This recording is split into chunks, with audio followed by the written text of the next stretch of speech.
اور नाज़रीन सोने के नरखों में खैर मामूली तेज़ी आने लगी है। मुकामी सराफा मार्केट्स में सोना चंद हफ्तों में 1,48,000 रुपये फ़ी तोला महंगा हुआ है। चांदी भी 11,000 रुपये फ़ी तोला महंगी हो चुकी है। 1 जनवरी से अब तक सोने के नरखों में इजाफे ने सुनारों को भी चकरा कर रख दिया। ये रिपोर्ट देखिए।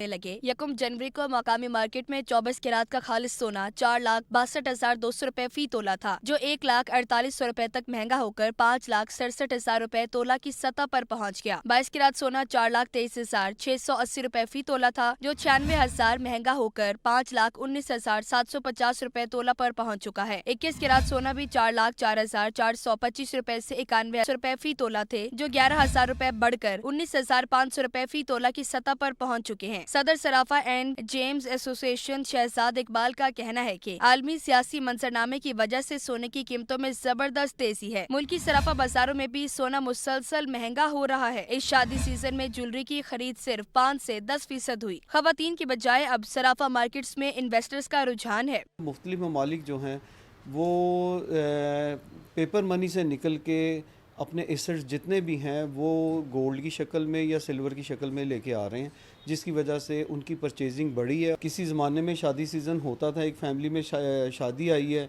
तो उसके मुख्तलिफ फैमिली मेम्बर्स ने भी ज़ेवरात चेंज कराते थे, बनवाते थे। अब वो चीज़ ख़त्म हो गई है। इस वक्त इन्वेस्टर जो है वो इवन हमारे पास आने की बजाय वो डायरेक्ट बुलियन में जा रहे हैं, सराफा बाज़ार में जा रहा है, जो कि होल सेल करते हैं 24 कैरेट का सोना या चांदी, उन्हीं से डायरेक्ट परचेजिंग सेलिंग वो आजकल वहाँ से की जा रही है। सोना महंगा होने से आर्टिफिशियल ज्वेलरी का रुझान बढ़ रहा है। खवातीन कहती हैं अब जो पास है उसी को देकर गुजारा करना पड़ रहा है।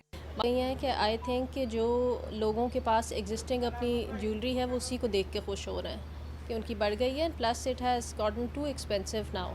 ज़्यादातर मूवमेंट जो है वो आर्टिफिशियल ज्वेलरी की तरफ भी हो रही है because of such expensive gold prices. आलमी मंडी में सोना 1 जनवरी को $4,320 फी ओंस पर ट्रेड हो रहा था, जो अब $5,595 पर ट्रेड हो रहा है। आलमी मंडी में सोना एक माह में $1,275 फी ओंस तक महंगा हो चुका है।